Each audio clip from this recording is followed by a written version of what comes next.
Kyle Van Noy, my guest. Watching that game, I thought that early on, that was one of the first things that I thought, the first impression that the Patriots made is how physical you guys were playing against them. You had that monster sack of Jared Goff in the second quarter where you nearly ended his game right there. What were you seeing on that play, and what were you looking to do when you closed in on him?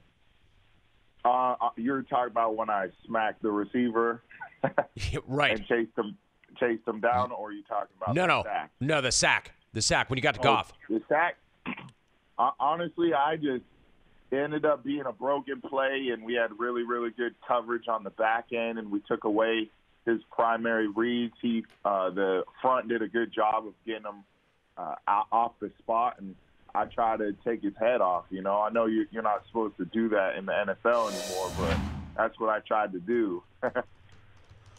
Kyle, and in terms of the receiver, you mentioned that. I mean, Reynolds, you put a lick on him early in the game. What about that shot, and do you feel like you set the tone for the physical brand of play that we saw the rest of the day with that shot? Yeah, I wanted to set the tone. Like, if you're going to come on my side, you're going to get hit. And that's what I'm all about.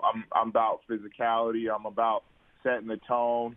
And I feel like we did that as a whole. It wasn't just myself. If you watch the run game, we knocked that dead pretty quickly. And then in the pass game, we have the best secondary in the league, and they showed up the entire game.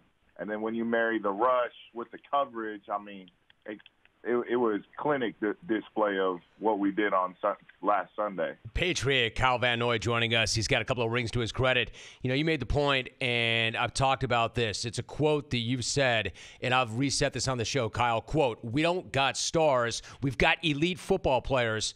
Can you break that down for me? What do you mean by that, and what's it say about your defense? Well, we got dudes that we don't have any – well, we have one Pro Bowler, Steph, but he doesn't even talk, so you wouldn't even know really much about him. Right. That's my guy, man. I love that guy. He don't say nothing. He just balls.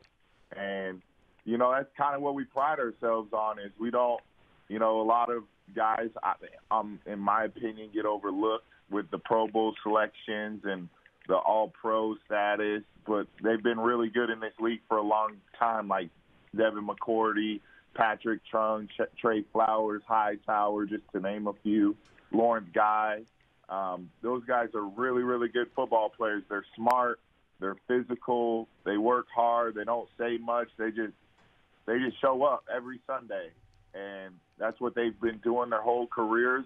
That's why some of them have 3 Super Bowls to their name. And, they don't get no love. And I don't understand it. It's because they don't talk or they're not flashy. I don't get it, but they deserve a lot of credit. Those dudes are studs. Kyle, do you think any of that is like the Patriot way? I mean, you guys have a certain way, and it obviously works beautifully. You're stacking rings, but you guys aren't about look at me or fronting for yourselves. Is that anything to do with the fact that you don't get more credit, or is it something else? I'd say it's a little bit of everything. You could count it as that, but I don't know.